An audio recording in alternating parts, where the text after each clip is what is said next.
సరిత బంగారం పోయింది. సరిత బంగారం. అమ్మా సరిత పట్టుకోమ్మా.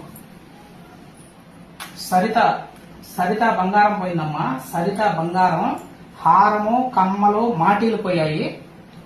స్ట్రైట్ గా పట్టుకో రామ్మా. అమ్మా సరితాయి హారము కమ్మలు మాటీలు పోయాయమ్మా. ఈ ఏళ్ళు స్ట్రైట్ గా పట్టుకోమ్మా. రామ్మా.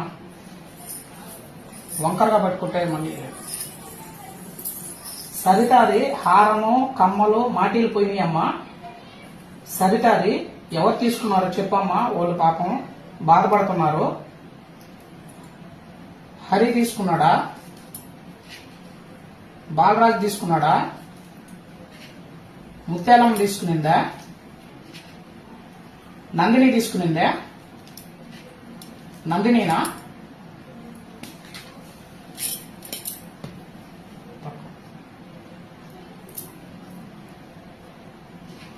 అమ్మా మళ్ళీ చెప్పు అమ్మా.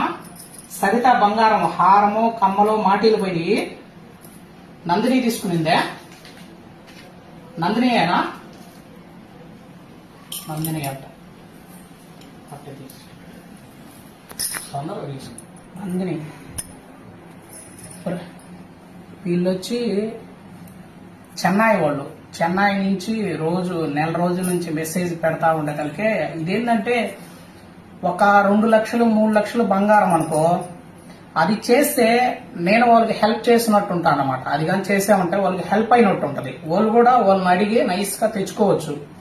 అది ఒక 2-3 లక్షలు అయితే. కానీ ఒక ఉంగరానికి ఒక చైన్కి చిన్న వాటి కంటే చేయాలంటే చాలా కష్టం అనమాట. నాకు టైం దొరకదు, అందుకని చేయలేకపోయాను. చాలా మందికి చేస్తాను.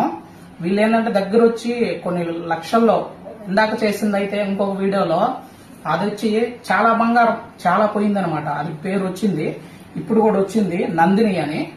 అది వాళ్ళే రికవరీ చేసుకోవాలి, వాళ్ళ ఇష్టం అనమాట. ఎక్కువ బంగారం కాబట్టి చేస్తున్నాం అది. ఓం నమో